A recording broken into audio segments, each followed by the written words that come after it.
8 Français sur 10 ont confiance dans l'eau du robinet. Pendant 8 mois, nous avons parcouru la France pour savoir s'ils peuvent la boire sans danger.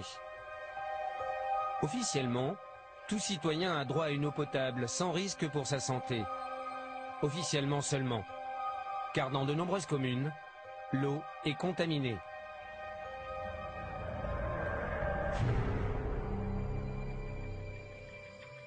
Partout en France, les distributeurs ajoutent de l'aluminium dans l'eau pour la rendre plus limpide. Parfois, en trop grande quantité. Maxi 2320 ? Vous vous rendez compte que la santé de ces gens-là est en danger? C'est incroyable. Vous avez envie, vous, d'avoir une maladie d'Alzheimer? Ben, pas moi. L'aluminium favoriserait la maladie d'Alzheimer. Près de 3 millions de Français ont bu au moins une fois de l'eau non conforme en aluminium.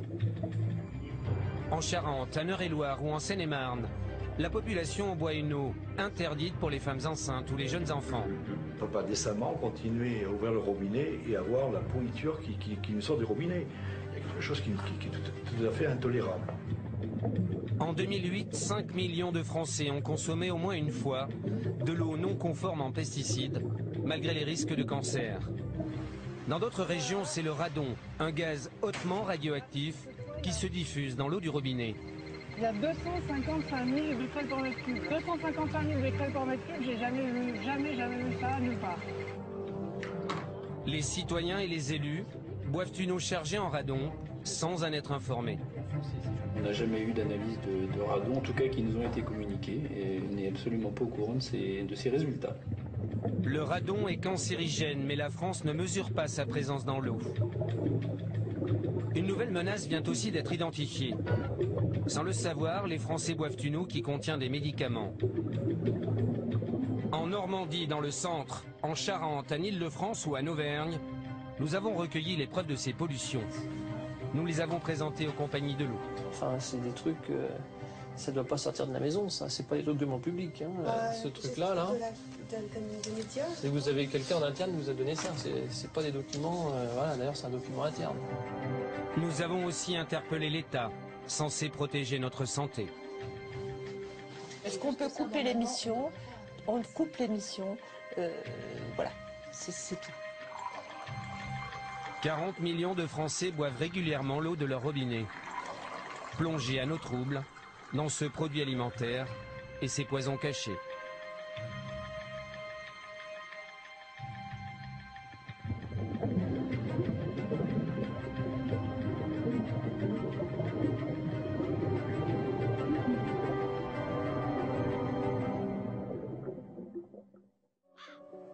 Selon les derniers chiffres officiels, 16 millions de Français boivent une eau traitée avec de l'aluminium.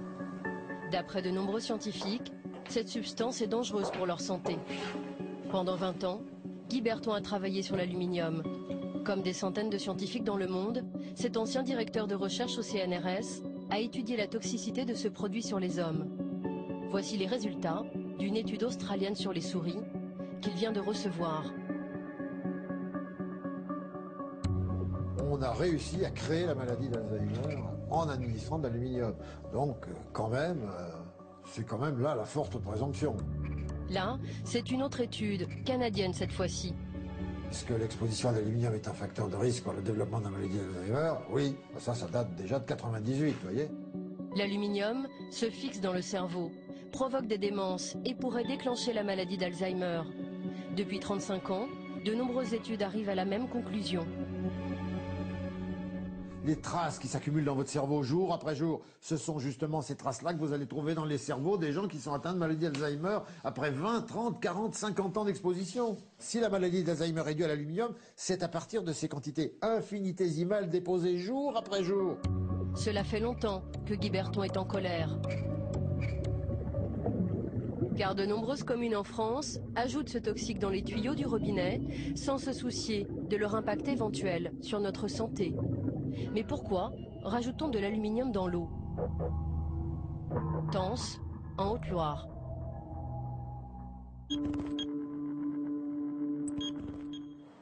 C'est une petite rivière qui prend naissance dans cette vallée.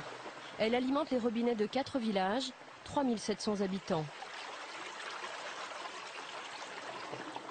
Thierry Moulin est fier de l'eau de sa rivière sans aucune trace de pollution qui alimente sa station de traitement. Donc on est à l'origine des ruisseaux, donc on n'a pas de pollution chimique, pas de pollution industrielle, très peu de pollution agricole, pratiquement nulle, puisque c'est quand même un milieu rural où l'agriculture n'est pas intensive. Donc les problèmes de goût sont minimes. Voilà. Le seul problème de cette eau saine, c'est au moment des intempéries. L'eau se charge en boue, elle devient trouble.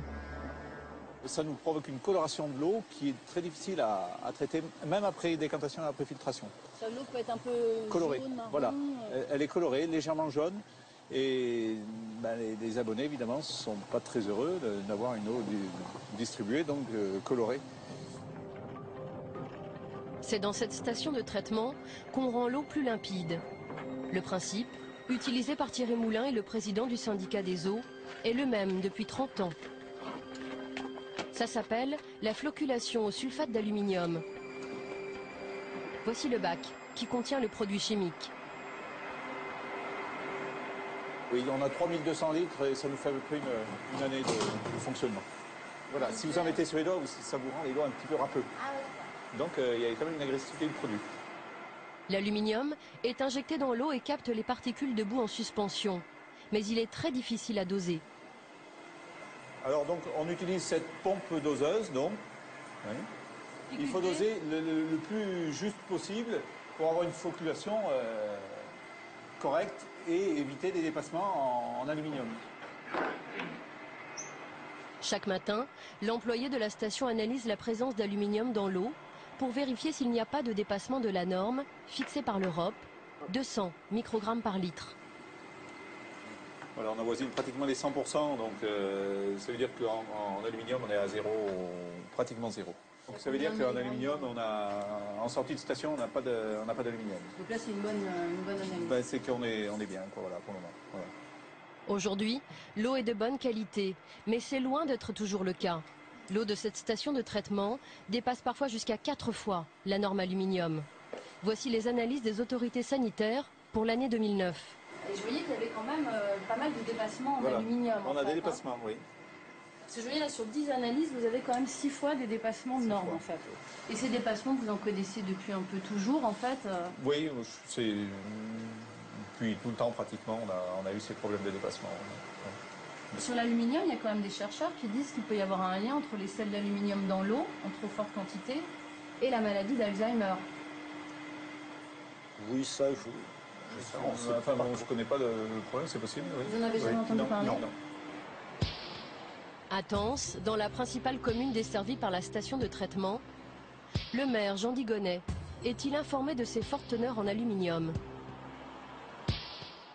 On voit assez souvent des dépassements justement de la norme aluminium. Ces dépassements ne l'inquiètent pas plus que ça, car il reçoit des informations très rassurantes de la DAS, l'autorité qui contrôle la conformité de l'eau dans chaque département. Et en conclusion, qu'est-ce qu'ils mettent il faut le lire, Président. Réseau fiable, haute qualité sanitaire et satisfaisant. Oui, ça ne les empêche pas de vous dire que vous avez une bonne eau. Ah oui, voilà. Mais la DAS vous a jamais parlé de ça, des études qui avaient... Non.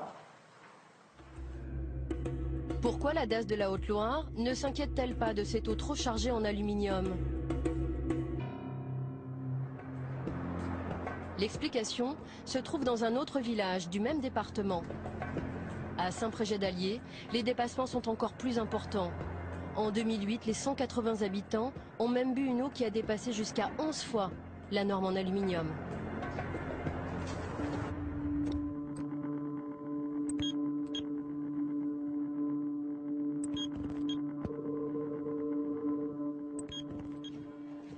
Pour l'ingénieur sanitaire de la DAS qui nous rejoint, ces chiffres ne sont pas alarmants. David Ravel va nous expliquer que l'aluminium est une référence et non une limite de qualité. En clair, la norme existe, mais on peut la dépasser. Un joli tour de passe-passe réglementaire.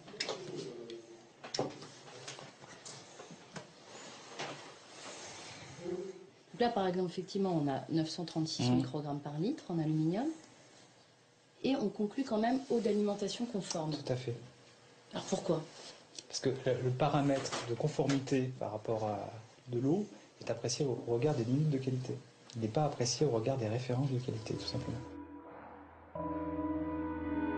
Dans cette colonne à gauche, ce sont les limites de qualité. Quand les substances toxiques reconnues par l'État dépassent, l'eau est non conforme. Mais dans la colonne de droite, celle des références de qualité, lorsque l'aluminium dépasse la norme, l'eau est toujours conforme.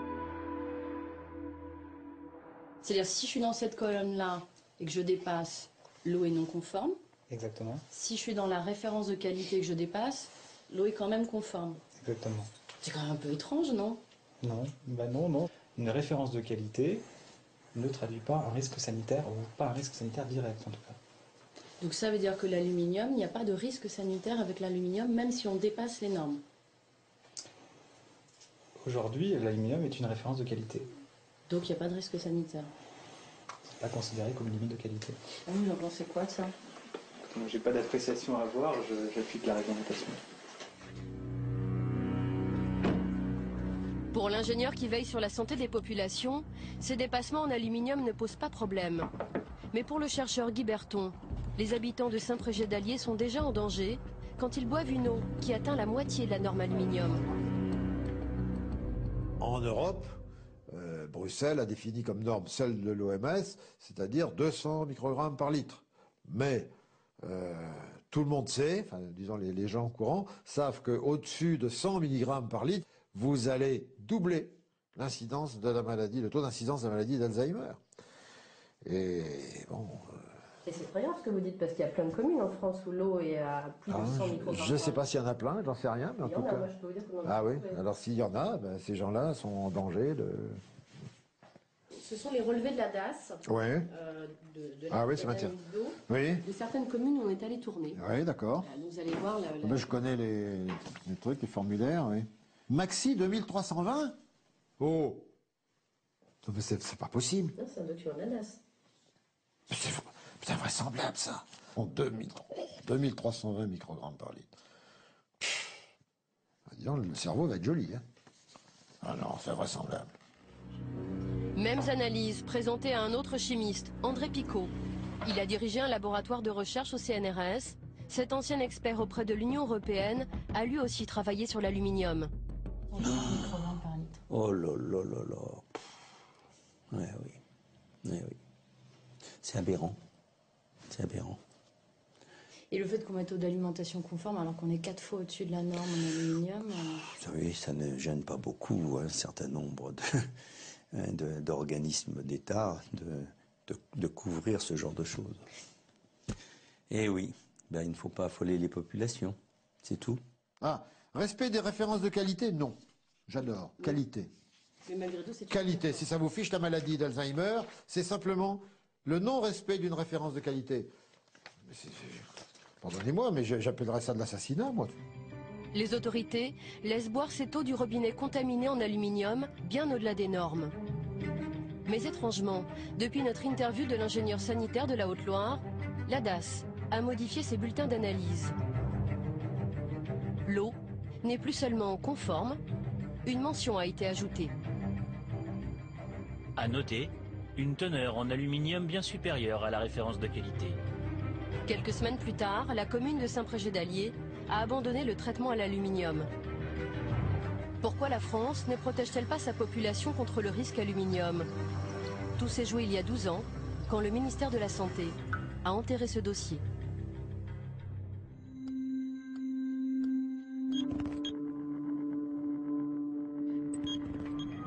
En 1998, une équipe épidémiologique de Bordeaux travaille sur la maladie d'Alzheimer. Elle fait une découverte importante. Une forte teneur en aluminium dans l'eau du robinet pourrait être un facteur de risque de la maladie d'Alzheimer. C'est Jean-François Dartigues qui a supervisé cette étude. Elle a été publiée par son équipe à l'INSERM, un institut de recherche qui dépend du ministère de la Santé. Ses conclusions étaient formelles. L'aluminium multiplierait par 2 le risque de la maladie d'Alzheimer. L'exposition à un taux d'aluminium dans l'eau d'adduction supérieur à 100 microgrammes par litre était associée à un risque majoré de maladie d'Alzheimer, un risque à peu près augmenté de 50%. 100 microgrammes par litre, c'est la moitié de la norme actuelle. Cette information fait l'effet d'une bombe et les gros titres de France Soir. Le 14 octobre 1998, ce journaliste publie l'information. Voilà l'article qu'on avait sorti à l'époque, donc avec les déclarations de Jean-François Dartigues et d'un certain nombre de scientifiques. Enfin bon, ça a été donc l'explosion immédiate. Lorsque Roger Langlais contacte Jean-François Dartigues, le chercheur est catégorique sur ses résultats. J'ai appelé Dartigues, celui qui dirigeait l'unité de recherche. Et puis, donc à l'époque, ils se montraient très naturellement convaincus. Ils me disaient, ça fait 2 ans qu'on vérifie nos résultats, donc on ne va pas encore les vérifier. Et ils déclaraient, on devrait tout de suite demander à la population, dans les communes où on atteint 100 microgrammes ou plus, d'arrêter de boire de l'eau du robinet, tout simplement, et de boire de l'eau en bouteille, en attendant d'utiliser un autre système. Et tout de suite, la préconisation, évidemment, de cesser de traiter l'eau du robinet avec de l'aluminium. Il vous dit ça à l'époque? Il me dit ça à l'époque, c'est vraiment très clair. Voilà. Il n'y a pas la moindre ambiguïté, il n'y a pas le moindre doute. Il n'en est plus au stade des doutes, il en est au stade des certitudes vérifiées. Le jour où François fait sa une, surprise. Une étude de l'INSERM de Bordeaux à prendre avec précaution. Elle établit un lien entre l'aluminium présent dans l'eau du robinet et puis la maladie d'Alzheimer. Jean-François Dartigues désamorce la bombe sur TF1. Le chercheur est soudain devenu très prudent. J'insiste sur le fait qu'il s'agit simplement d'une association statistique et qu'on ne peut pas, absolument pas conclure à une relation causale sur une seule étude. Pourquoi le scientifique a-t-il minimisé les conclusions de son étude? Le jour même, le chercheur Guy Berton était aux côtés de son collègue Jean-François Dartigues, juste avant qu'il n'accorde une interview à TF1. Selon lui, Jean-François Dartigues aurait reçu ce jour-là un coup de téléphone de Bernard Kouchner, alors secrétaire d'État à la Santé. Il a appelé Jean-François Dartigues au téléphone pour lui intimer l'ordre d'aller le soir même à TF1 démentir les propos qu'il avait tenus, qui plus est lui-même, dans l'article, dans l'interview qu'il avait eu avec le journaliste de François et qui était rapporté dans l'article de François. C'est le ministre de la Santé qui l'appelle en Absolument. Absolument. C'est ce que m'a dit Jean-François Dartigues en revenant, en me disant « Monsieur Berton, je suis désolé, je ne pourrai pas assister à votre séminaire de cet après-midi parce que Kouchner me demande d'aller à la télévision ce soir à TF1, sur TF1, démentir les propos tenus par mon équipe et moi-même concernant l'aluminium. » Certaines personnes m'ont dit que vous aviez reçu un coup de fil le jour justement de cette une pour vous demander d'aller minimiser un peu votre étude devant les médias. Absolument pas. Absolument pas. Non, absolument pas. Non, ça je peux vous affirmer, absolument pas. Guy Berton dit pourtant être sûr de lui. Il affirme se souvenir très bien de son indignation. J'ai dit qu'il n'était pas le chercheur du ministre, ni du gouvernement français, mais qu'il était le chercheur de la totalité de la population française et même de la totalité de la population mondiale. Voilà, c'est ça un chercheur. Un chercheur n'a pas de compte à rendre à un ministre. Voilà. Il a un compte à rendre à sa conscience, c'est tout. Et qu'est-ce qu'il vous dit, lui, comme réponse? Ah, la réponse a été très simple. Alors là, je m'en souviens comme si c'était hier. Il a répondu oui, mais moi, si je veux des crédits l'année prochaine pour mon unité. Voilà, c'est tout. Malgré nos multiples relances, la chargée de presse du ministre Bernard Kouchner n'a pas donné suite à notre demande d'interview. Je vous confirme que son emploi du temps est très chargé. Nous devons déjà refuser beaucoup de demandes d'entretien sur des sujets d'actualité essentiels.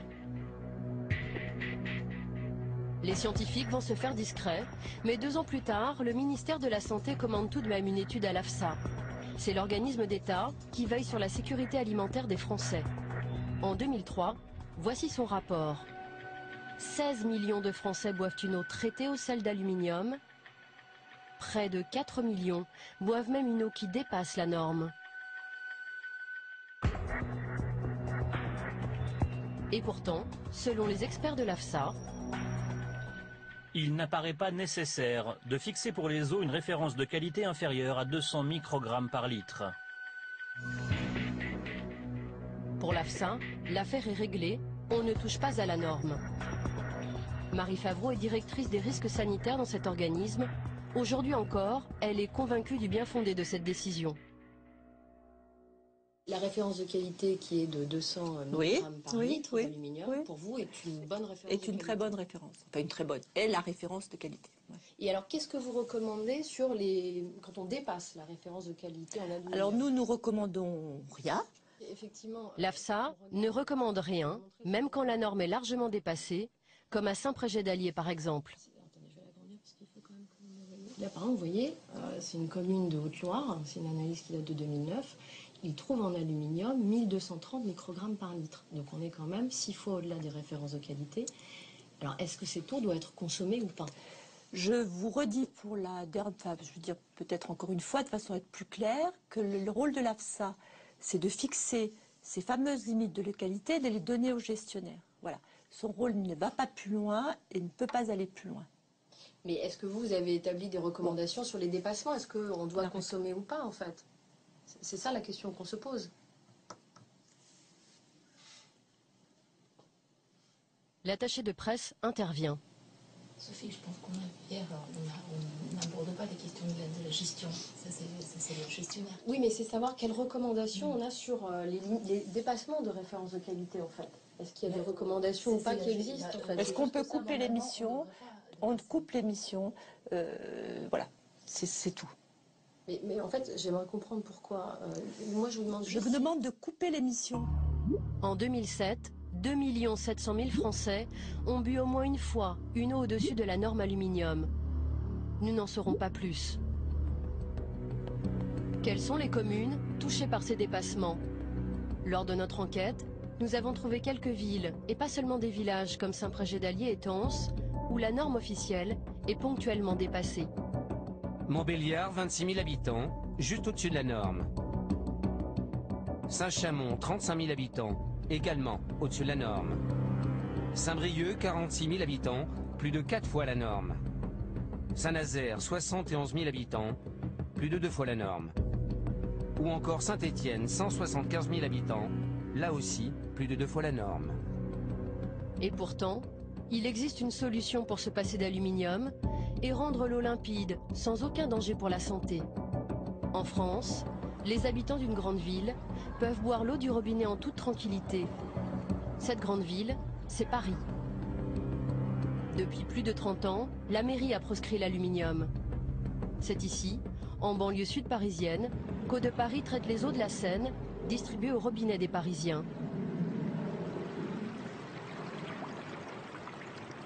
Cette eau est parfois boueuse et Bénédicte Velté, directrice adjointe de la qualité, nous montre l'autre procédé qu'on peut utiliser pour la clarifier. Alors qu'est-ce que c'est ça? Alors ça c'est du chlorure ferrique, c'est un réactif qu'on ajoute à l'eau pour faire la coagulation de l'eau, c'est-à-dire éliminer les particules qui sont en suspension dans l'eau. Et le chlorure ferrique c'est donc totalement inoffensif pour l'être humain? Ah oui, le chlorure ferrique est complètement inoffensif pour l'être humain. Ici, on utilise le chlorure ferrique parce que la ville de Paris avait souhaité avoir une teneur en aluminium excessivement faible dans l'eau du robinet. Et donc, Haute-Paris ne peut pas utiliser les sels d'aluminium afin de respecter en permanence une teneur en aluminium très très basse dans l'eau du robinet de Paris.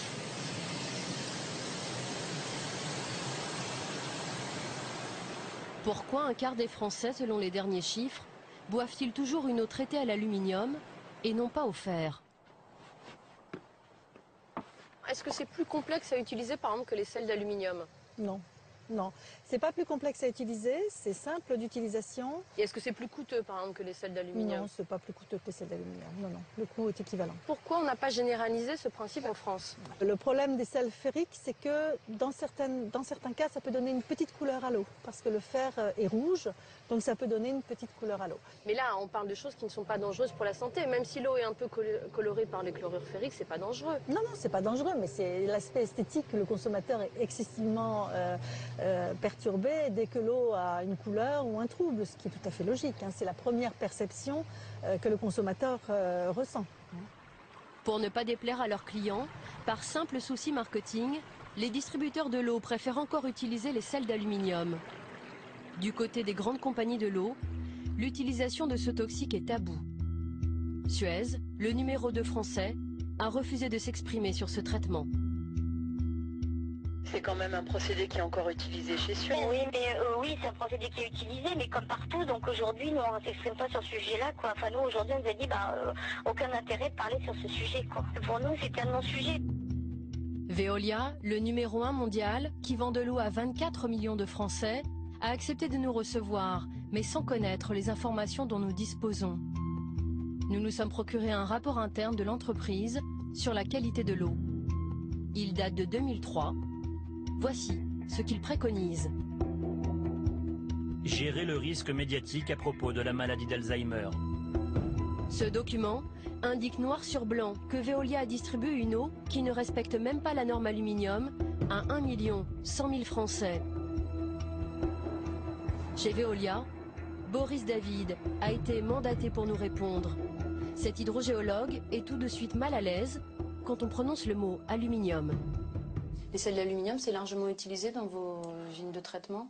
C'est utilisé, je pense qu'on privilégie aujourd'hui plutôt les chlorures ferriques et ce type de réactifs, mais c'est encore utilisé. Oui. Pourquoi on privilégie les chlorures ferriques? Je sais bien où vous voulez en venir sur les problèmes des résiduels d'aluminium dans l'eau, c'est ça Oui, parfois il y a des dépassements de normes. Ouais. Il me semble qu'on les utilise toujours. Maintenant, on respecte les normes. Enfin, à ma connaissance, il n'y a pas de dépassement majeur en aluminium sur nos usines. Le rapport interne de Veolia démontre le contraire. J'ai un document sur la qualité de l'eau, c'est un document qui date de 2003. Ce document, Boris David refuse au début d'en parler. Ça ne doit pas sortir de la maison, ça. C'est pas des documents publics. Hein. Le truc sur l'aluminium, vous m'avez montré. Je ne sais pas comment vous avez obtenu ça. Mais ça, ce truc-là, là. Et vous avez quelqu'un en interne qui vous a donné ça. C'est pas des documents. Voilà, d'ailleurs, c'est un document interne. J'ai celui de 2009, si vous voulez, on peut regarder. Ah bah oui, ça peut être intéressant, ouais, si vous l'avez. À contre-cœur, Veolia nous livre le nombre de personnes qui ont encore bu en 2009 de l'eau qui dépasse régulièrement la norme aluminium. Je ne sais pas où vous avez ce document-là. Moi, ça m'inquiète de savoir qu'ils sont en circulation. Et sur la répartition nationale, globale, vous avez combien de personnes encore? Là, on en a global 106 900. Donc il y a encore 106 000 personnes qui ont des problèmes de qualité d'eau sur l'aluminium. Voilà. Tu veux faire des plans ou pas du document?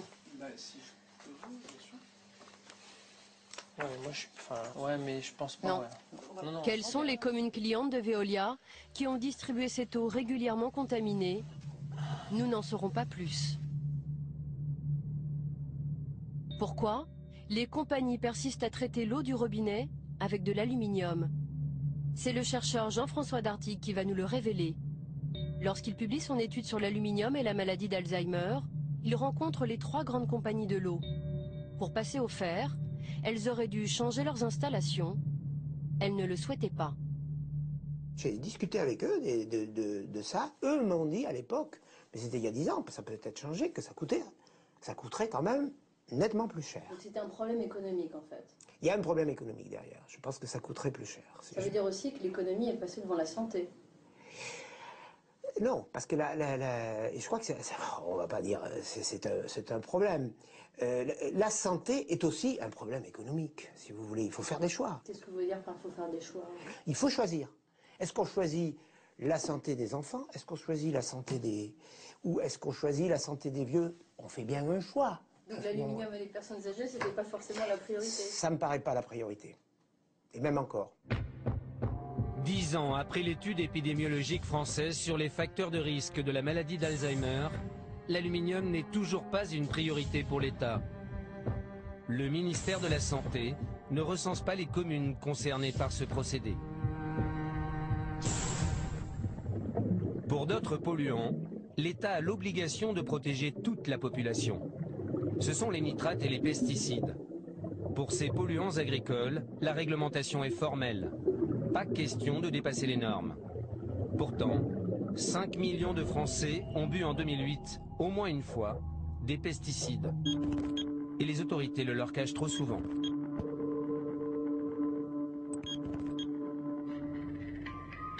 En Eure-et-Loire, écouter la radio vous rappelle qu'ici l'agriculture a depuis longtemps contaminé les réserves d'eau. L'eau de Châteaudun est donc débarrassée pour un bon bout de temps de ces agents polluants. Coût total de cette nouvelle station de traitement des pesticides, 2,5 millions d'euros. Écoutez, le maire, il est soulagé. Je suis soulagé parce qu'on se rendait compte qu'il y avait une dégradation de notre eau de captage et malheureusement une dégradation de l'eau que nous distribuons à la population. À Châteaudun, l'eau est de nouveau conforme.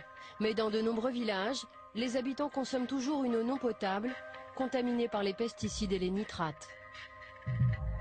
Lauriane Delorme connaît bien la gravité de cette pollution. Elle est technicienne à l'ADAS du département, l'administration qui contrôle la qualité de l'eau. Bonjour, vous allez bien?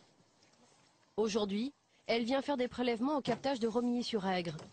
Ici, un pesticide interdit depuis 2003, l'atrazine, contamine l'eau du robinet jusqu'à 6 fois au-dessus de la norme. On dépasse régulièrement les 0,6 microgrammes par litre d'atrazine et d'éthylatrazine. C'est beaucoup. Oui, c'est beaucoup, parce qu'il y a une interdiction pour les femmes enceintes et les enfants de moins de 10 kilos, selon les recommandations de l'AFSA. Et c'est une eau que vous boiriez? Moi, je ne la donnerais pas à mon enfant et pas si j'étais enceinte. C'est notamment des risques de cancer ou de mauvais développement. L'origine de cette pollution n'est pas à chercher bien loin. À quelques mètres du captage, des champs à perte de vue. Et effectivement, ici, dans des zones de grande culture. Oui, toute la Beauce, c'est une région céréalière, donc beaucoup de blé, de maïs, pommes de terre. Et on pourrait pas se dire justement, faut arrêter toutes ces cultures à proximité des captages. C'est peut-être la seule solution pour s'en sortir. C'est très tendancieux. Pourquoi? Parce que de demander aux agriculteurs d'arrêter tout traitement pesticides, eux vous répondront oui, mais nos rendements vont tellement baisser que la production ne sera pas possible, ne sera pas rentable et on ne pourra pas vivre. Grande culture, contre eau de qualité. Jusqu'à présent, c'est l'agriculture intensive qui a été privilégiée. Depuis maintenant plus de 10 ans, les habitants de ce village boivent une eau dangereuse pour les femmes enceintes et les jeunes enfants. Et cette commune est loin d'être un cas isolé dans le département. Dans ce courrier du 19 juin 2009, le préfet d'Eure-et-Loir dépeint une situation sanitaire très inquiétante. La situation en Eure-et-Loir est toujours aussi alarmante. Les anomalies recensées concernent essentiellement les nitrates et les pesticides. C'est le département de la région qui compte le plus grand nombre de réseaux délivrant une eau juridiquement non potable. À la direction départementale des affaires sanitaires et sociales, le directeur adjoint nous révèle l'ampleur de cette pollution. Il calcule le nombre d'habitants qui boivent une eau non conforme en pesticides et en nitrates. Alors je commence par les nitrates, si vous voulez. 49 773 habitants, c'est-à-dire près de 50 000 personnes. En gros, près de 12% de la population départementale qui a reçu en 2008 à son robinet une eau à teneur en nitrate supérieure à la limite légale de qualité. 50 000 personnes. 50 000 personnes. Donc ce sont tous ce qu'on voit en rose et en rouge sur la carte en fait. Voilà, ce sont ces deux couleurs qui symbolisent, ça c'est au-delà de 70 mg par litre, et cette couleur-là, entre 50 et 70 mg par litre. Vis-à-vis des pesticides, la limite de qualité de 0 microgramme par litre est dépassée pour tout ce qui est rose ou rouge. Le bilan pour 2008, 71 000 personnes concernées par des dépassements de 0,1, c'est-à-dire un peu plus de presque 17% de l'effectif départemental. Quels sont les risques pour tous ces habitants qui consomment ces polluants en trop grande quantité? Ce sont les bébés qui sont les plus exposés aux problèmes d'oxygénation liés aux nitrates. Donc le nourrisson peut subir de manière plus importante ce phénomène d'anoxie, c'est-à-dire empêchement d'oxygénation de son organisme, parce que les nitrites sont fixés et ils empêchent l'oxygène de venir se fixer au niveau des poumons, en fait, quand on arrive le sang. C'est une anoxie, une asphyxie. Pour les pesticides, si on dépasse les troubles neurologiques, peut-être maladie de Parkinson, des troubles de la reproduction, des troubles neurologiques éventuels, ce sont les hypothèses qui sont aujourd'hui investiguées, certaines formes de cancer. En gros, bon, je pense qu'avec ces 3 interrogations de risque sanitaire, ça suffit pour dire faisons respecter ce que prévoient les textes. La première obligation de la DAS, c'est d'informer les communes qui doivent alerter leur population. Mais les maires le font-ils vraiment? La Seine-et-Marne et ses routes bordées de champs Après l'Eure-et-Loire, c'est le deuxième département de France le plus contaminé par les nitrates et les pesticides. La Croix-en-Brie qui est là, le Mininel-les Ormeaux. Marie-Paul Duflot préside l'association Nature Environnement Seine-et-Marne. L'eau potable, elle en a fait son combat. Actuellement, il y a combien de communes qui ont de la restriction à la consommation sur l'eau potable?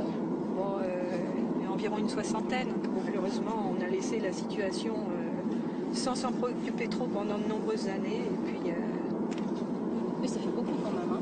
Ça fait pas mal, oui. Pas mal, surtout que j'ai l'impression que la plupart du temps, les habitants ne sont pas au courant. Nous allons contrôler 3 communes qui distribuent au moment du tournage une eau non conforme en nitrate ou en pesticides. Première mairie, Lumininel-Ormeaux. Pour certains quartiers du village, le taux de pesticides dépasse 7 fois la norme. Première inspection, les panneaux d'affichage extérieur. UV de la réunion du conseil communautaire, bon, il n'y a rien. À l'intérieur, même constat. Bon, il y a quand même risque d'intoxication du monoxyde de carbone, ils sont conscients de ça. Par contre, l'eau potable, ça n'a pas l'air de faire partie des... Madame le maire, est-ce qu'elle est là Non, je ne suis pas disponible. Ah, c'est vous, madame. Je vais un reportage sur l'eau et la manière dont les mairies communiquent sur la qualité de l'eau. Oui. Vous prenez un rendez-vous parce que moi, aujourd'hui, je n'ai pas le temps. D'accord, mais c'était juste pour savoir pourquoi ça n'était pas affiché alors que c'est une obligation des mairies d'afficher. C'est affiché en principe dans les mairies. Bah oui. Donc voilà, c'est pas là aujourd'hui, c'est pas de chance. D'accord. C'est pas de chance. Mais Donc pour les citoyens, c'est pas de chance. Oui, mais aujourd'hui, je n'ai pas le temps. Sympathique. Ouais, très sympathique. Ce qui s'appelle se faire jeter. Deuxième commune, Gatun. L'eau est au-dessus de la norme de 50 mg par litre pour les nitrates et 6 fois plus pour les pesticides. Bonjour. Je suis Sophie Le Gall, je suis journaliste pour France 3. Oui. Bonjour monsieur. Bonjour. En fait, on réalise un reportage sur l'eau du robinet. Et puis là, on fait un petit tour des mairies dans le coin pour voir un peu comment ils communiquent auprès de leur population sur la qualité de l'eau. Ah bah vous êtes tombé sur la bonne mairie. Pourquoi Je suis monsieur Pichot, le maire de Gatun. Vous pouvez nous montrer un peu en termes d'affichage ou de communication à la population comment vous procédez Les relevés. Ah, ils sont dehors. Les analyses ne sont affichées nulle part. Et vous savez que c'est obligatoire d'afficher en mairie? Oui, je sais.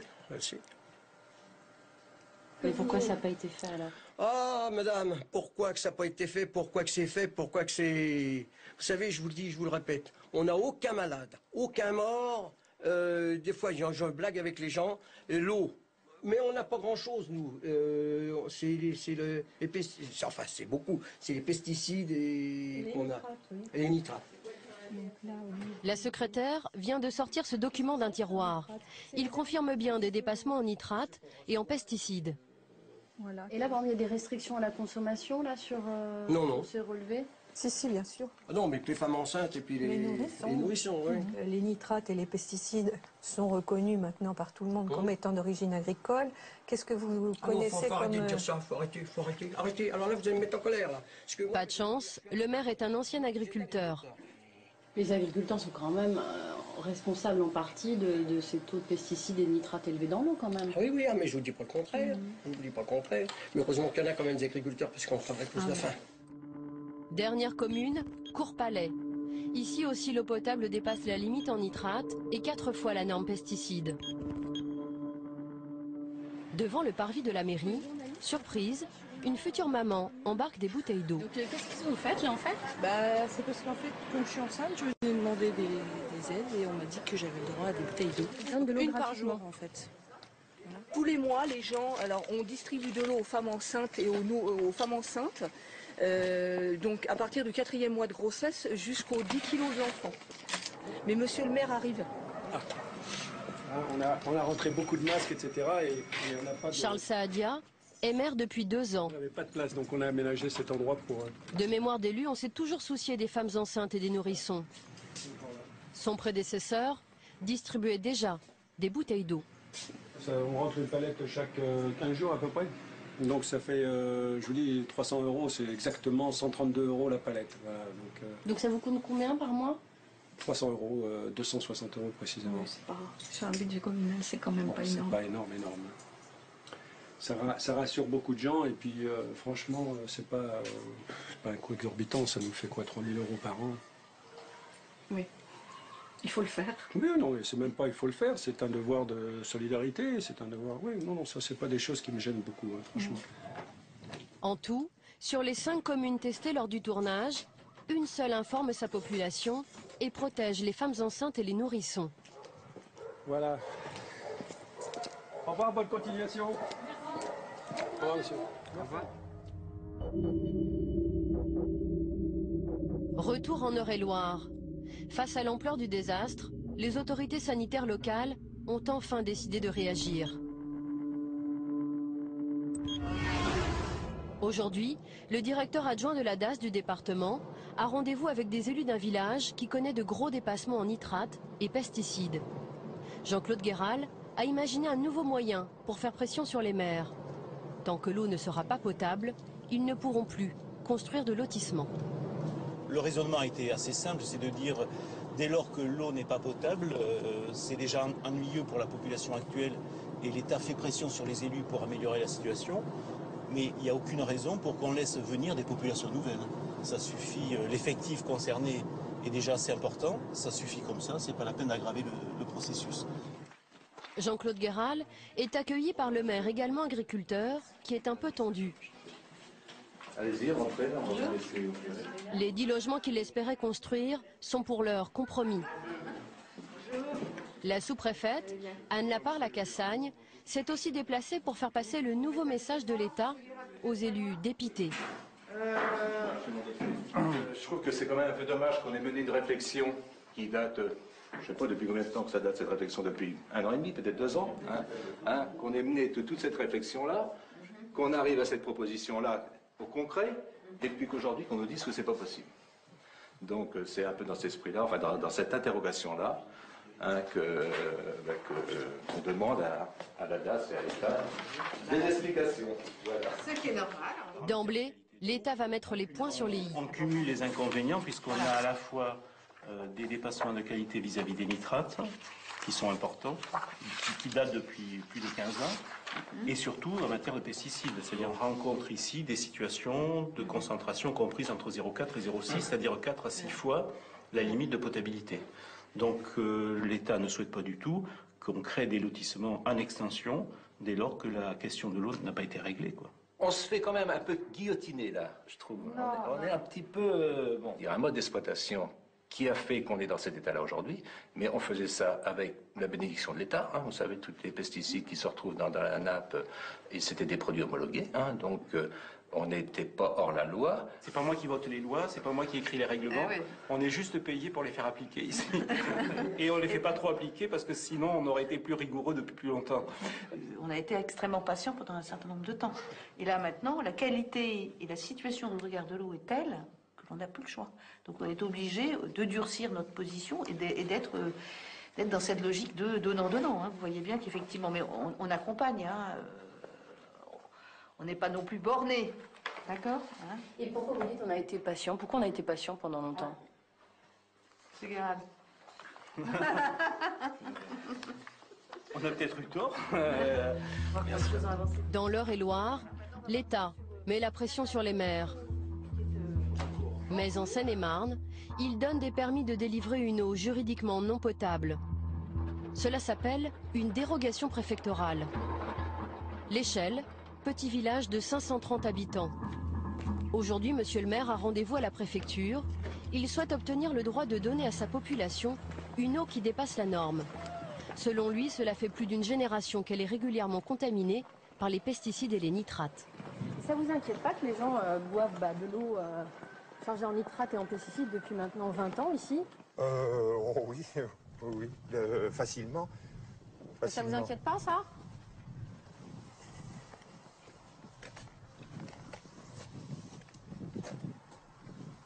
Je sais pas. Je sais pas quoi vous répondre là, mais c'est vrai que bon, c'est des années et des années que c'est comme ça. Pour décrocher une dérogation de 3 ans, les maires doivent s'engager à régler leur pollution de l'eau. Mais la commune d'Edmond-Caluzny a déjà obtenu une première dérogation et rien n'a été fait.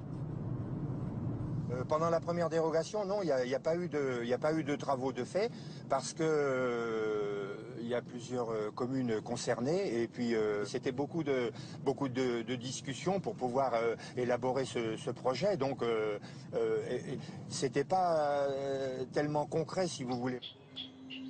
Quelques heures plus tard, Edmond-Caluzny sort de la préfecture, accompagné de 2 autres maires, eux aussi satisfaits. Ils ont obtenu une deuxième dérogation.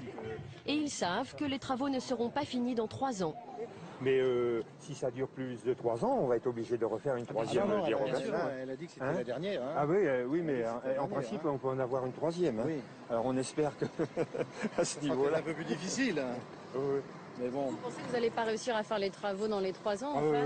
Non. Pas tout. Fin 2011, donc les travaux vont démarrer et ça va durer 4 ans. Donc ça va nous emmener en 2015. Hein. Les habitants de l'Échelle devront attendre encore 5 ans avant d'avoir de l'eau potable à leur robinet. Ces dérogations peuvent s'éterniser jusqu'à 9 ans. Et pendant ce temps, le ministère de la Santé oublie de dire aux populations que l'eau peut être interdite pour les femmes enceintes et les nourrissons. Sur son site internet, voici ce que le ministère se contente d'indiquer: eau d'alimentation conforme par dérogation.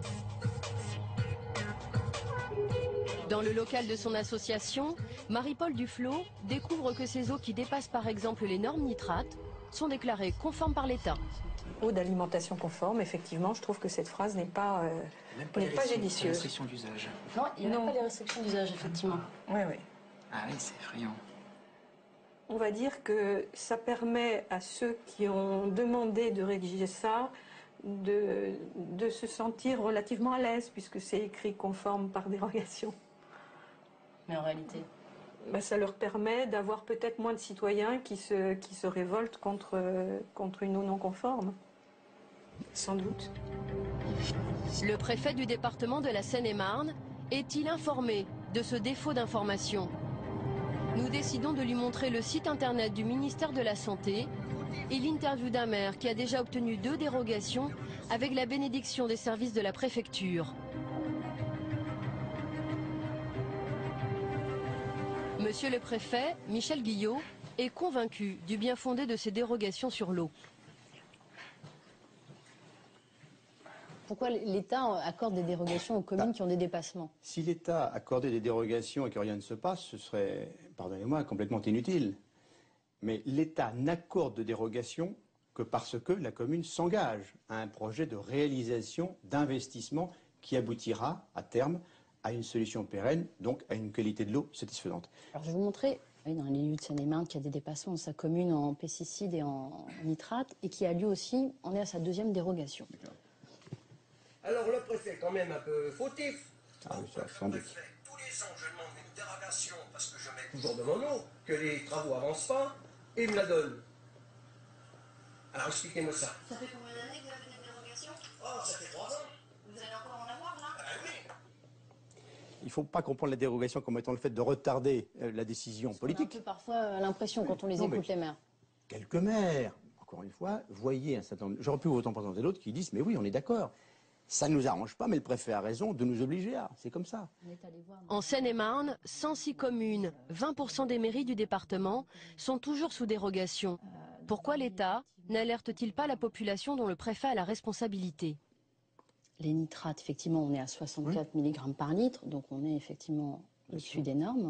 50. Et pourtant, quand on regarde la conclusion, il est écrit « eau d'alimentation conforme par dérogation ». Oui. Est-ce que vous trouvez que c'est une bonne façon d'informer les gens? Elle pourrait être formulée différemment. Je suis une femme, je m'installe dans cette commune, je veux voir la qualité enceinte. de mon eau, par exemple, notamment. Je vois eau d'alimentation conforme par dérogation. Je me dis donc j'ai une eau qui n'a pas de problème.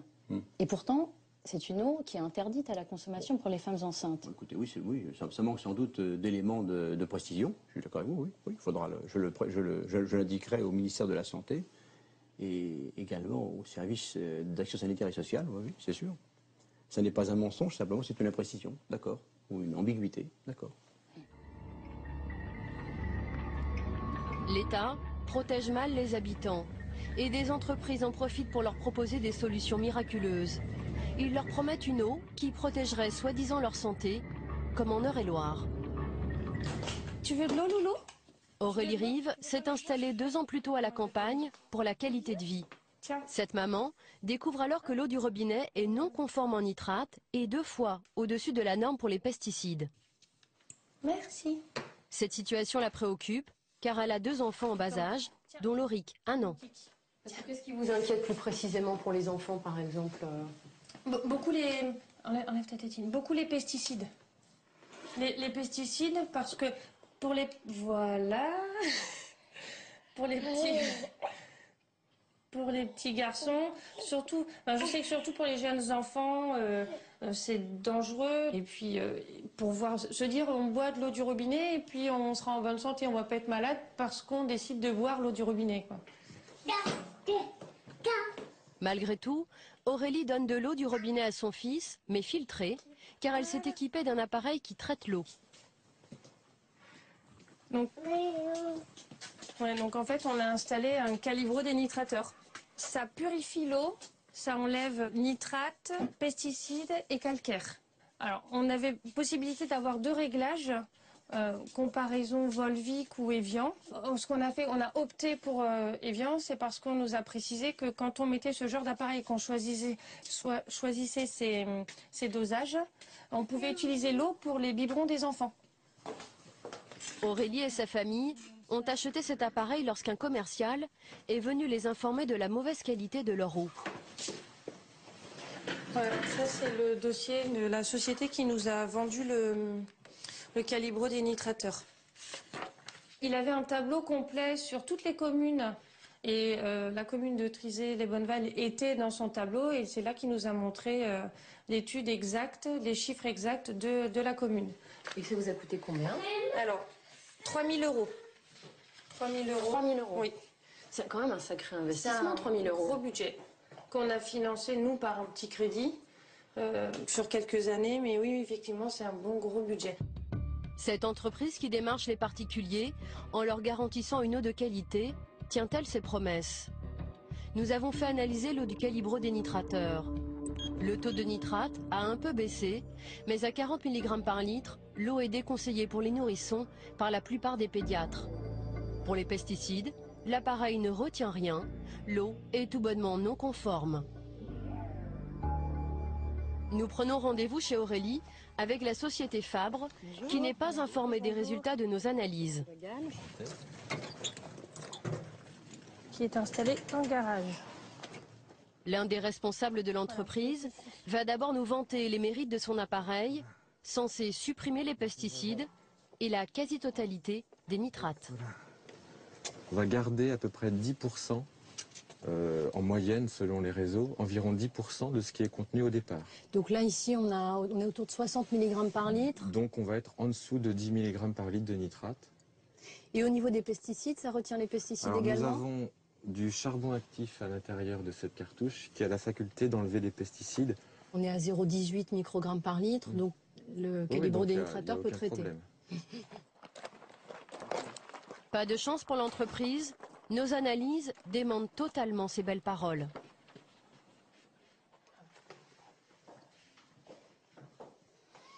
Parce que je voulais vous montrer quelque chose, parce qu'en fait on a fait nous analyser l'eau traitée ici, et on a eu des petites surprises quand on a reçu l'analyse, puisque vous voyez en nitrate on est à 40 mg par litre.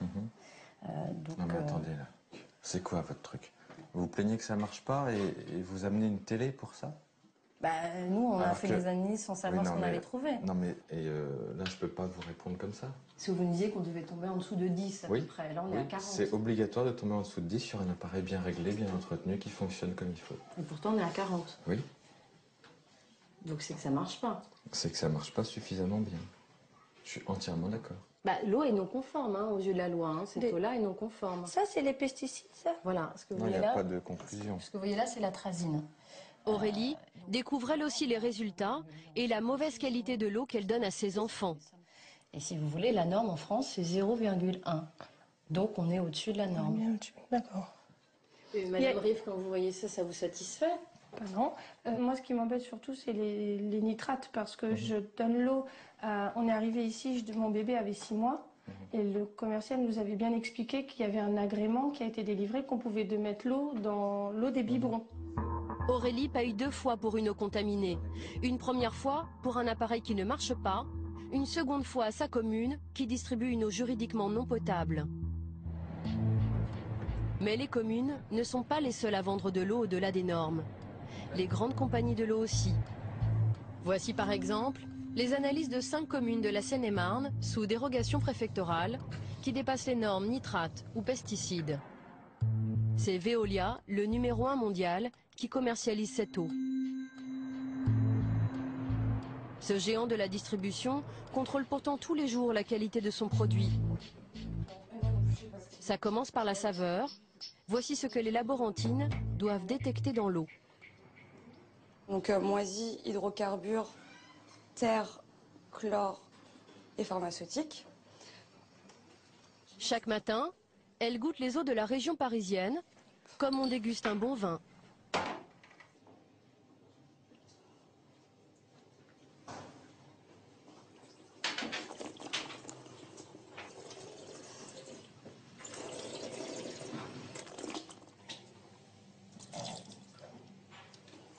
Néant. Aujourd'hui, rien à signaler. Et est-ce qu'on peut détecter comme ça, par exemple, la présence des nitrates ou des pesticides? Non. Non, on ne peut pas. Là, c'est vraiment juste... c'est une analyse sensorielle, donc du coup, on ne peut pas savoir réellement ce qu'il peut y avoir dans l'eau. On peut juste déterminer effectivement s'il y a une odeur ou une saveur, mais pas plus. C'est-à-dire qu'on peut avoir une eau finalement qui a un bon goût mais qui est de mauvaise qualité ou inversement. Voilà. Bactériologiquement aussi, des fois, elles sont bonnes en saveur, mais pas bactériologiquement, et vice-versa. Le goût n'a donc rien à voir avec la qualité sanitaire de l'eau. François Enguéhart dirige ce laboratoire de Veolia où sont analysées les propriétés bactériologiques ou chimiques de l'eau du robinet. Voilà, bon, peut-être on va commencer ici. Donc, au centre d'analyse environnementale, on analyse environ 200 000 échantillons tous les ans. On ne verra pas d'atrazine, mais... Ici, on analyse notamment l'atrazine, ce pesticide qui contamine le plus souvent l'eau du robinet. Quand vous trouvez régulièrement, par exemple, de l'atrazine ou un autre pesticide dans une eau, qu'est-ce que vous faites? Alors nous, on est laboratoire, donc nous, on l'analyse et on le dit à l'exploitant. Après, ce qui est possible de faire, effectivement, ça va être de mettre en place un traitement complémentaire sur l'usine. Mais de nombreuses communes, approvisionnées par Veolia, n'ont pas d'usine de traitement. Nous avons mis le doigt sur un dossier sensible. Aussitôt, le chercheur le signale à son directeur et au service de presse.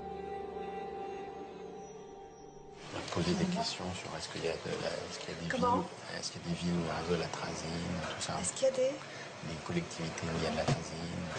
Quand on a des noms. Non. C'est la vérité, hein. Non, j'ai de la com et de la bref, vous commencez à nous parler de vérité, alors on est dans la merde. Pourquoi Veolia distribue une eau trop chargée en nitrate ou en pesticides à certains de ses abonnés? L'hydrogéologue Boris David va d'abord tenter de le minimiser. Il y a des communes en France dont vous vous occupez où on voit quand même des dépassements réguliers en pesticides ou en nitrates depuis plusieurs années. Comment ça se fait que le problème n'ait pas été traité? Des communes, oui, enfin, les pesticides en général, je pense que maintenant on le maîtrise bien, on a des filières de traitement. Oui, mais il y a des communes rurales où parfois on voit le problème depuis 10 ans par exemple. Ça fait 10 ans que ça dure, 10 ans que les gens consomment une eau avec des taux de pesticides au-delà de la norme ou des taux de nitrate au-delà des normes. Mais oui, enfin, vous pouvez me dire lesquels? Oui, je peux vous montrer, ouais. Attendez, excusez-moi, un grand combat. C'est là que vous avez interviewé ce monsieur, là, c'est ça? En Normandie? Non, c'est en Seine-et-Marne, par exemple. Vous voyez, alors, ce sont des petites communes, mais par exemple, vous voyez là, Gatin, vous voyez, donc c'est Veolia. Là, en nitrate, on est à plus de 60. En pesticides, on est à 0,72 microgrammes, donc on est 7 fois au-delà de la norme. On a ça dans plusieurs communes, par exemple de Seine-et-Marne, Saint-Brice, l'Échelle, les Ormeaux, Bochery, Saint-Martin. Et effectivement, dans certaines communes, ça dure depuis plus de 10 ans. Toutes celles qui sont là, ça fait plus de 10 ans. Ok. Je ne connais pas ces situations précises, mais je vous dis, dans ces cas-là, on essaye de les inciter à gérer les pollutions en amont. Si le maire ne veut pas faire, nous n'avons pas beaucoup de levier d'action. Donc ça veut dire que parfois la raison économique passe devant la santé, par exemple. Oui, on peut le voir comme ça. Ouais. Les travaux incombent aux mairies, mais d'autres compagnies de l'eau ont été condamnées pour avoir vendu une eau non conforme. En Charente, une poignée de citoyens a réussi à faire condamner un géant de l'eau.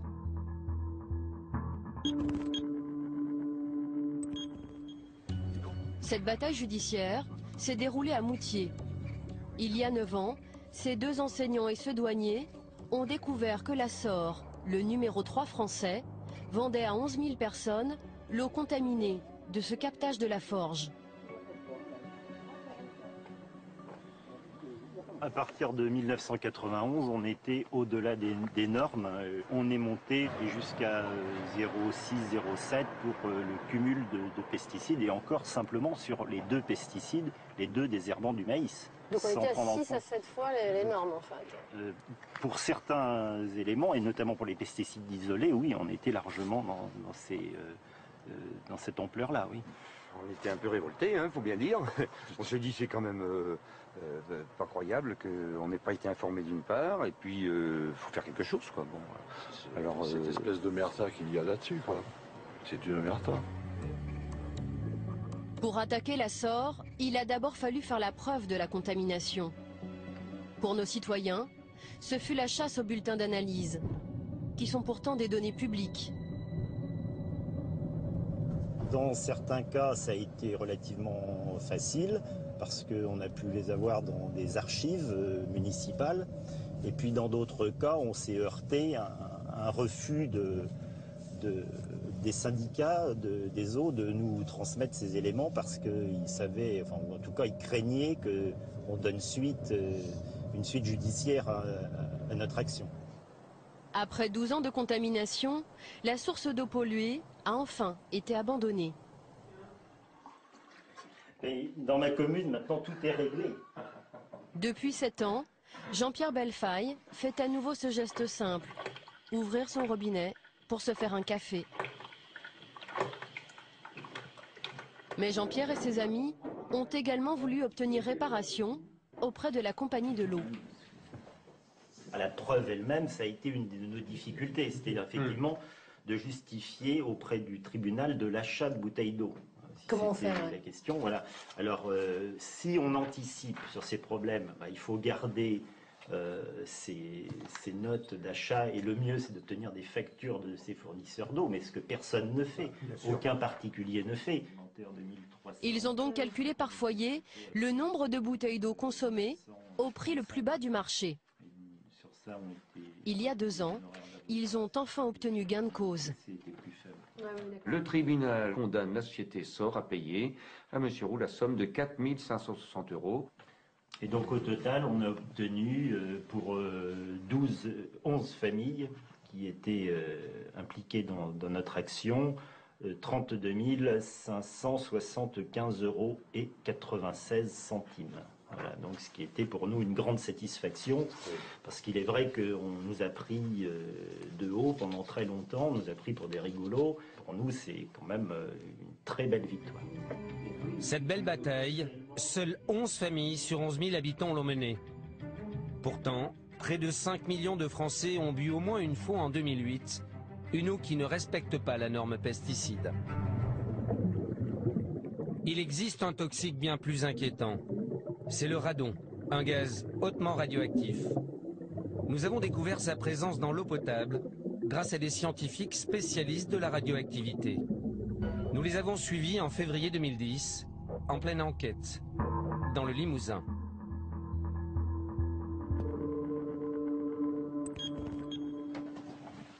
Bruno Charéron est ingénieur en physique nucléaire. Il dirige le laboratoire indépendant de la CRIRAD, un organisme agréé par l'État et spécialisé sur la radioactivité.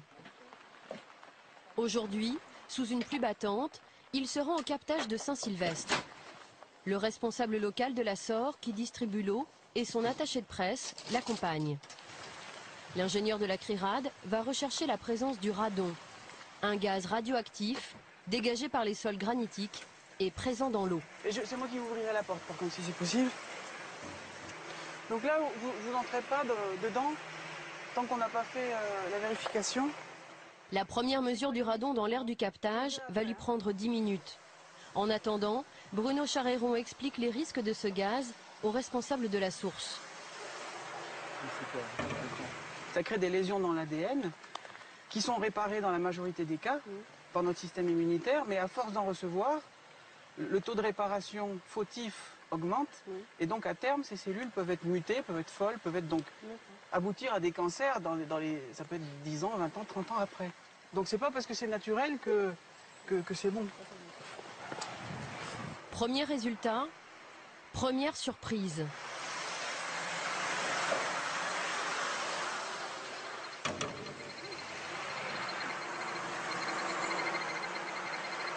Voilà.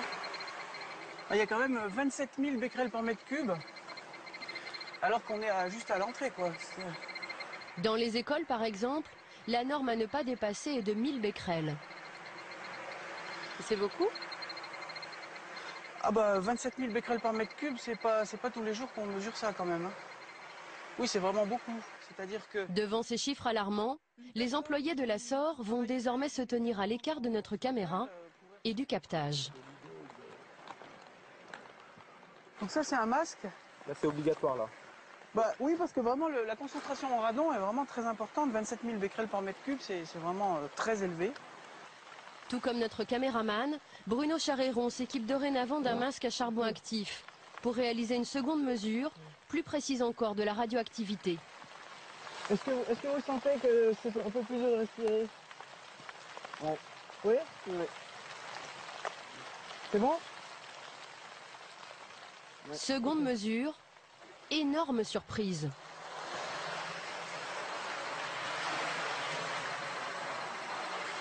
Voilà. Là, cette fois, il y a 255 000 becquerels par mètre cube. Ah, on a carrément encore monté là. Ouais. Et 255 000, vous aviez déjà vu des chiffres pareils sur des captages d'eau? Ah, moi, 255 000 becquerels par mètre cube, j'ai jamais vu ça nulle part. De toute votre carrière professionnelle? Depuis 17 ans que je fais des mesures, j'ai jamais vu ça.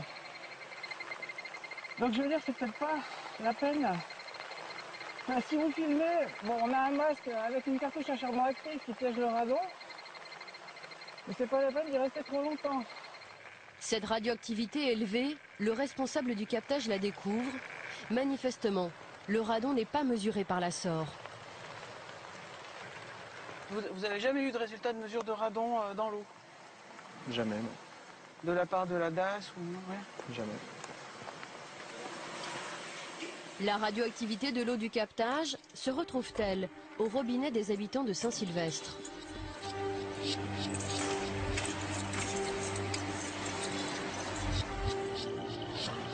Avec Christian Courbon, un autre technicien du laboratoire de la CRIRAD, nous nous rendons chez une habitante du village, Viviane Sinclair. Bonjour. Cela fait 4 ans qu'elle vit ici avec ses 2 enfants. C'est pour une analyse d'eau, c'est bien ça? Je pense 1 litre là pour avoir suffisamment de masse. Christian Courbon prélève 5 litres d'eau pour faire une première mesure au radiamètre.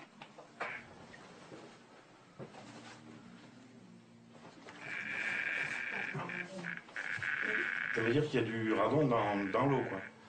Parce que bon, il y a beaucoup de descendants du radon qui sont présents dans cette eau pour pouvoir le mesurer avec un radiamètre sur aussi peu de matière.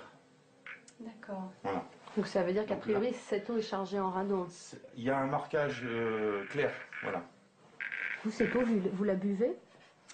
Eh bien oui, on boit l'eau du robinet toute l'année. On boit que ça. On boit que ça. Les enfants aussi? Absolument. Cette mesure au robinet n'est pas prévue par la réglementation française. On connaît les effets, mais on ne fait rien pour protéger. Voilà. Et pourquoi? Enfin, pourquoi? On aimerait bien le savoir. Ouais, on aimerait bien le savoir. Voilà. Pour les habitants de Saint-Sylvestre qui boivent l'eau de leur robinet, quels sont les risques de contamination? À Valence, dans son laboratoire, Bruno Charéron va analyser l'eau de Viviane Sinclair. Avec l'échantillon. Bonjour, ça va? Ouais, bonjour. Ça s'est bien passé? Ça a été. Ouais. Hop. Alors là, on en ramène un de Saint-Sylvestre. C'est de l'eau qui a été prélevée sur le captage des sauvages. Donc c'est de l'eau du robinet? Voilà, c'est ça. L'ingénieur en physique nucléaire mesure les éléments radioactifs présents dans cette eau.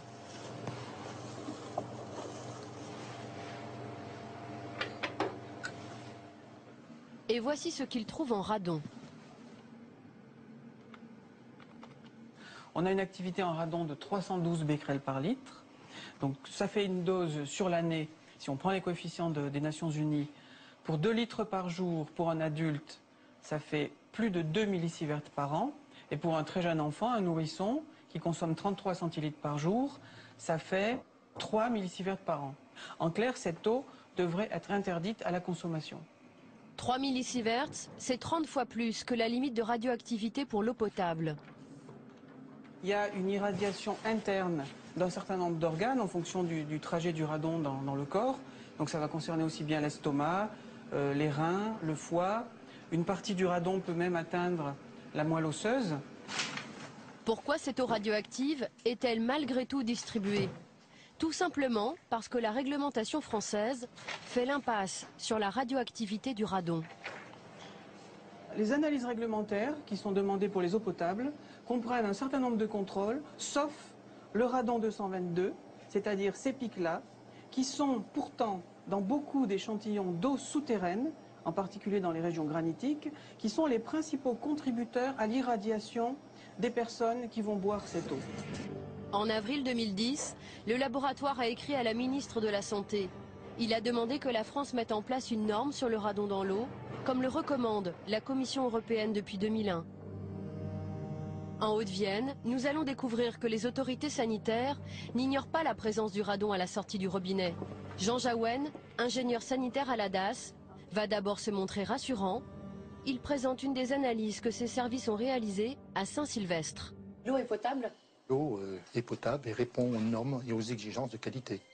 Pourtant, en regardant de près ce document, l'eau du robinet contient de l'uranium, du radium et du polonium. Leur radioactivité dépasse la limite de 0,1 millisieverts imposée par les autorités européennes. Ah, c'est quand même supérieur alors à la norme? C'est supérieur, mais c'est compris entre 0,1 et 0,3 millisieverts. Et selon l'interprétation de l'autorité de sûreté nucléaire, l'eau peut être distribuée en état s'agissant d'une petite installation. On n'est pas vraiment tous égaux alors?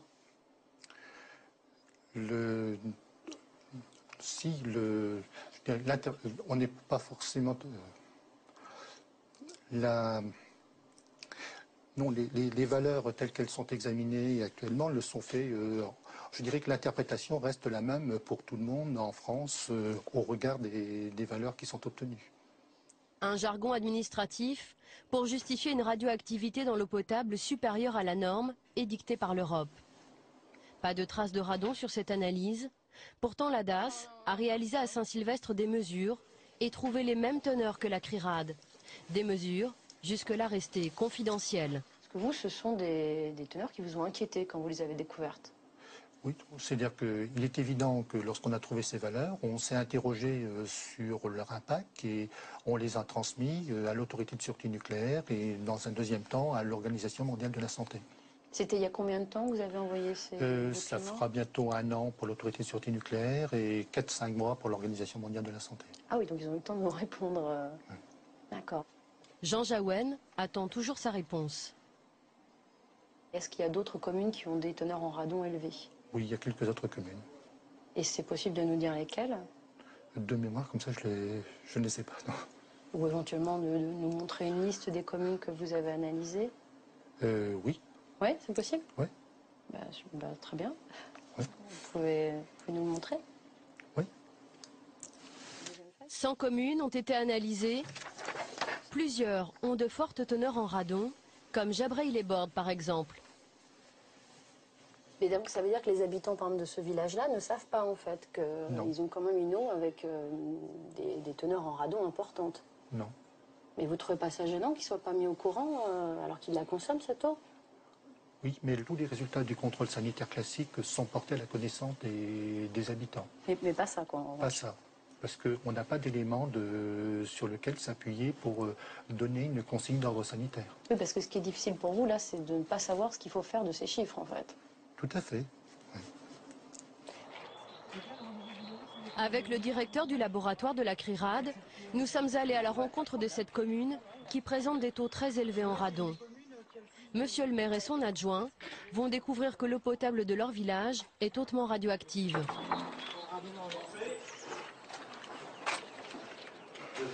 Alors, ce que je voulais simplement vous montrer, ce sont des analyses qu'on a récupérées en fait à la DAS de Haute-Vienne, qui concernent en fait le radon. Ce sont notre commune ici. D'accord, donc on fait partie des communes en plan enfoncées, si je comprends bien. Oui, effectivement, on fait partie des communes où il y a un taux de radon très important. D'accord. Et on doit s'inquiéter de ce chiffre? Est-ce que vous déjà vous avez été informé de ces chiffres? Absolument pas, du tout. Non, nous on a des analyses de radioactivité qui sont faites une fois tous les 4 ans par captage en fait. Mais non, on n'a jamais eu d'analyse de radon, en tout cas qui nous ont été communiquées, et on n'est absolument pas au courant de ces résultats. Voilà. Et comment ça se fait qu'ils fassent des analyses dans votre commune et qu'ils ne vous informent pas alors que vous êtes les élus de cette commune? Bah écoutez, c'est pas à nous qu'il faut poser cette question. Oui. Je pense que c'est plutôt à eux, effectivement. Moi je trouve ça un petit peu curieux. C'est vrai que c'est curieux. L'eau atteint parfois 1300 becquerels. Pour la Commission européenne, il ne faudrait plus boire l'eau du robinet au-delà de 1000 becquerels. Et pour Bruno Charéron, avec 50 fois moins de radon, les habitants sont déjà en danger.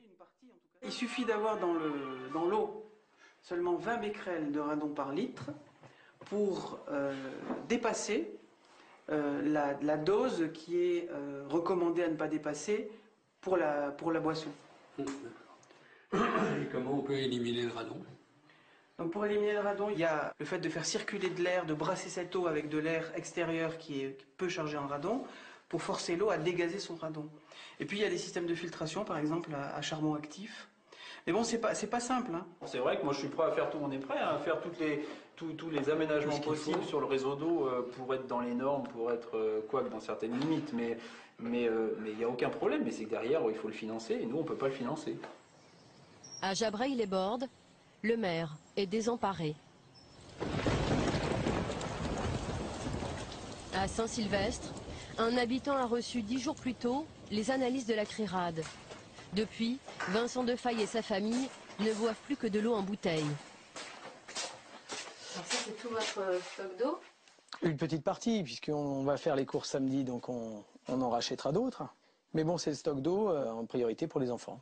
L'eau de la cantine aussi, elle a du radon. Donc sur le coup, on a donné des petites bouteilles d'eau à nos enfants, ce qui n'était pas facile pour la cantinière, pour tout le monde, et puis même pour les enfants eux-mêmes, puisque pourquoi nous, on ne boit pas de l'eau, elle n'est pas bonne l'eau, plein de questions. Puis, les seuls enfants qui avaient ces petites bouteilles? Oui, et puis là, en fait, on continue, mais on se rend compte que, voilà, celle du milieu nous a dit, non, moi ça m'énerve de boire de l'eau en bouteille, donc je fais comme les autres. Tous les soirs, Vincent fait l'inspection des cartables de Léonie, 5 ans, et Edgar, 7 ans. Lorsqu'il découvre des bouteilles presque pleines, ce père de famille ne peut s'empêcher d'angoisser.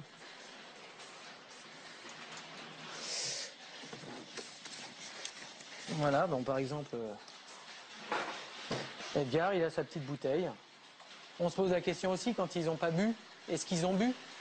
Donc, et c'est encore pire s'ils boivent pas que si, enfin bon, c'est horrible. Et après, voilà, donc on préfère. Il y a des moments où je me dis, buvez quand même de l'eau, mais si vous pensez à votre bouteille d'eau, buvez de l'eau.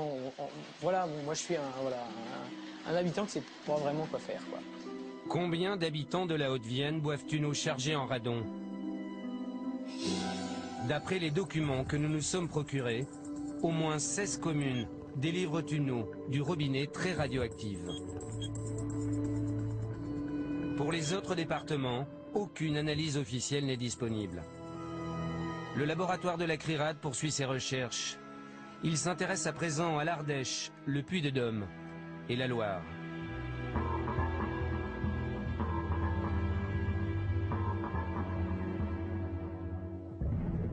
Il existe une pollution de l'eau encore plus méconnue. C'est la dernière menace, un cocktail de 3000 molécules qui circulent dans nos tuyaux. Ce sont des résidus de médicaments. Les Français sont les plus gros consommateurs européens de médicaments. On les retrouve dans l'eau depuis quelques années, mais on ignore encore les effets sur notre santé.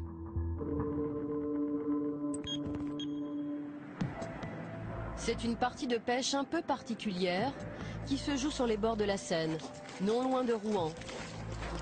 Ici, les pêcheurs de Gardon travaillent pour la science. Christophe Minier étudie l'impact des médicaments sur les poissons. Oh là là, ça c'est de la bête. Cet écotoxicologue de l'Université du Havre s'intéresse surtout aux hormones féminines, comme la pilule contraceptive, très présente dans la Seine. Les personnes prennent la pilule, la métabolisent, l'éliminent via les urines, elle se retrouve dans les stations d'épuration. L'un n'est pas totalement éliminé et finalement dans le milieu. Ça se retrouve comme ça dans la Seine Dans la Seine, dans nos poissons. C'est pas mal. Ces chercheurs s'intéressent surtout aux mâles et à leurs testicules. Voilà les deux testicules du gardon que je viens de prélever et qu'on va analyser. Ce qu'on a pu constater, nous, c'est que justement certaines protéines qui sont normalement exclusivement femelles, eh bien on les trouve dans le plasma des mâles. Ce qui montre une féminisation d'une population d'individus mâles.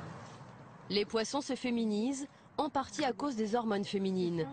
Un peu partout dans le monde, les scientifiques font le même constat. Gardons, moules ou goujons pourraient être menacés de disparition. Si on se réfère à d'autres études qui ont été menées, mais cette fois-ci dans des milieux particuliers, dans des milieux fermés, dans des lacs, eh bien, les Canadiens ont pu publier qu'en contaminant pendant 3 ans avec uniquement la pilule contraceptive avec des niveaux qui sont comparables aux nôtres, eh bien, en 7 ans après, la population a disparu. La féminisation des poissons ne se voit pas à l'œil nu. Depuis 13 ans, Christophe Minier observe leurs testicules au microscope. En 1998, en disséquant un chevenne, il est tombé sur un spécimen inquiétant. J'ai une image assez extraordinaire parce qu'on voit un testicule ou une partie d'un testicule de chevenne ici, qui est apparemment plutôt normal. Ce qui est très très particulier, c'est que sur ce testicule est en train de se développer un ovaire. Et on voit typiquement là au grossissement que c'est vraiment des tissus connectés et que c'est bien un ovaire qui est, avec ses différents ovocytes ici, qui est en train de se développer sur le testicule. Dans certains fleuves ou rivières, ces mâles qui se féminisent sont loin d'être une exception. Nous, dans les sites pollués, on a de 4 à 40% de poissons intersexués. C'est beaucoup. C'est beaucoup. Les Anglais ont eu des sites jusqu'à 100% intersexués, eux. Nos rivières et nos fleuves ne charrient pas que des hormones. Ils sont devenus une pharmacie à ciel ouvert. Le docteur Joël Spirou a remonté le fil de l'eau. Sa recherche l'a mené à la sortie des eaux usées de l'hôpital de Rouen et de ses 8000 malades. Comme partout en France, ces rejets ne sont pas traités. Toutes les eaux usées passent par là, donc à la fois les water et puis les lavabos, etc. Tous les bains, enfin tous les rejets liquides du CHU et du centre Becquerel, du centre de traitement contre le cancer, arrivent ici, sont collectés ici avant d'être répartis dans la circulation de l'agglomération. Les urines et les selles des malades véhiculent plus de 3000 molécules, la gamme complète de nos médicaments. Le docteur Joël Spirou a recherché et trouvé une trentaine d'entre eux. Des antiépileptiques, des antidépresseurs, des laxatifs ou encore des antidouleurs que la pharmacie centrale délivre tous les jours à ses patients. Donc ici par exemple, vous avez de l'Emla-Patch par exemple. C'est quoi ça? Donc ça c'est un antidouleur en fait qu'on pose en patch avant de faire des injections éventuellement. Là, vous avez du spasmo injectable. Donc ça, c'est pareil, c'est un antispasmolytique. Ça fait partie des classes thérapeutiques qu'on a retrouvées dans les effluents du CHU, ce qui est normal puisque les patients qui les consomment les éliminent d'une façon ou d'une autre. Donc ça veut dire que voilà, il y a une problématique de santé environnementale à évaluer de façon sérieuse. À Rouen, l'hôpital n'est pas le seul à rejeter des médicaments. Les 550 000 habitants aussi. Que deviennent les 3000 molécules qui s'accumulent dans les eaux usées? Elles sont acheminées dans cette station d'épuration. Ici encore, le docteur Joël Spirou a réalisé des analyses. Une fois traitée, l'eau contient toujours les résidus des médicaments. On retrouve entre 70 et 80% des médicaments qu'on a retrouvés à l'entrée de la station d'épuration. C'est une preuve, s'il en fallait une, que ces stations d'épuration ne sont pas prévues. Elles n'ont jamais été prévues pour retenir les résidus médicamenteux. Par exemple, le tramadol, on s'aperçoit que par an, on laisse repartir 78 kilos d'antalgiques dans la Seine. Alors, me direz-vous, 78 kilos, c'est pas grand-chose, mais c'est pour un bassin de population relativement restreint. Et pour une seule molécule. Et pour une seule molécule, et si on rapportait ça à toute la France, ça peut être colossal. Et le plus soucieux, c'est qu'on ne sait pas le devenir de cette molécule dans l'environnement. Tous les ans, la station de Rouen rejette des milliers de kilos de médicaments dans la Seine pour 30 molécules analysées seulement. Et l'eau de la Seine, comme les autres fleuves de France, alimente nos robinets. Cela commence à préoccuper les autorités. Depuis octobre 2009, des scientifiques collectent à Nancy des échantillons d'eau en provenance des 4 coins de la France. Ils travaillent pour l'AFSA, l'agence de l'État qui surveille notre sécurité alimentaire. C'est près de 600 points de prélèvement qui arrivent ici au laboratoire, qui viennent de tous les départements français. On a environ entre 2 et 5 points de prélèvement par département.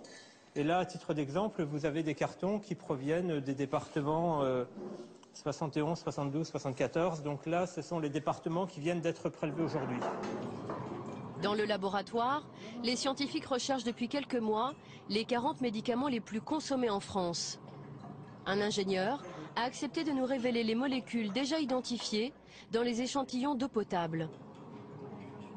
On a pu mettre en évidence des molécules comme la carbamazépine à un certain niveau de concentration. Donc la carbamazépine, on va la retrouver ici. Donc c'est un neuroleptique. Donc c'est une des premières molécules qu'on a retrouvées sur les 3 bassins qui ont été étudiés. Donc le bassin Adour-Garonne, Rhône-Méditerranée-Corse et Loire-Bretagne. Qu'est-ce qu'on a pu trouver d'autre? Alors on a également trouvé l'aspirine, ce qui est à peu près normal puisque grosse consommation. Et également donc de la metformine, pour les diabétiques en fait, comme molécule. Ce sont les seuls exemples que l'ingénieur nous livrera, mais rien sur les quantités trouvées. Ces molécules, quand vous les retrouvez dans l'eau, c'est à quelle teneur en fait? C'est difficile par rapport à notre activité là, de vous dire une teneur dans le sens où notre demandeur pour l'instant n'a pas eu accès aux données. C'est un ordre de grandeur, hein, c'est oui, non, mais comprendre. l'ordre de grandeur, c'est, voilà, je peux pas vous dire parce que pour l'instant, on sait qu'on a retrouvé un certain niveau, mais ce niveau-là, il faut le confirmer, il faut le valider, et il faut l'être sûr parce que vous imaginez derrière les associations de consommateurs qui vont nous dire attention, vous avez dit que vous aviez trouvé que 100, et si on a le malheur de trouver dans une autre été 300 ou 400 nanos, admettons, imaginons, ils vont dire ah oui, vous aviez dit que vous aviez que 100. Donc, vous avez peur que ça affole les gens en fait. Voilà. Les résidus de médicaments peuvent-ils nous rendre malades? Cet été, l'État recevra les résultats de cette étude nationale qu'il a commandée. Il connaîtra alors la quantité de médicaments que les Français boivent un peu partout sur le territoire. Les autorités sanitaires informeront-elles la population? Seul le ministère de la Santé a la réponse à cette question.